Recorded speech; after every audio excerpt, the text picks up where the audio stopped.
Christophe Castaner, qui sort tout juste de l'isoloir et qui s'apprête à déposer son bulletin dans l'urne. Christophe Castaner, qui en 2012 était sous l'étiquette PS, on le rappelle, et aujourd'hui il se présente sous celle de La République En Marche. Et d'ailleurs, aucun candidat PS n'a été investi sur cette circonscription face à lui au premier tour. À droite, il y en avait un, c'était Sébastien Ginet, mais il a perdu beaucoup de soutien au sein de son parti, Christophe Castaner, qui n'avait donc pas de candidat majeur face à lui dimanche dernier. Vous le voyez, il fait la queue, comme tout le monde. Voilà, il attend pour glisser son bulletin dans l'urne.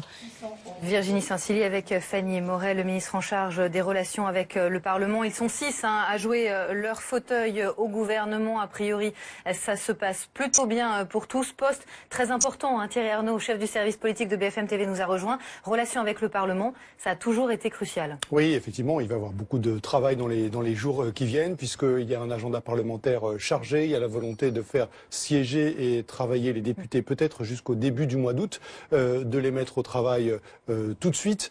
Cette majorité parlementaire, par ailleurs, elle va s'organiser dans les prochains jours, puisque dès le week-end prochain, un séminaire de travail est prévu pour tous les députés issus du parti du président de la majorité présidentielle, dont beaucoup de débutants. Et puis, il y a surtout des textes très importants qui vont arriver rapidement devant les parlementaires. Il y a donc la volonté d'être efficace, de retenir les leçons de ce qui n'a pas fonctionné lors du quinquennat précédent, de ces rapports évidemment difficiles entre le président de la République, le gouvernement et une majorité dont une partie était évidemment rebelle et a posé une succession de problèmes au président de la République.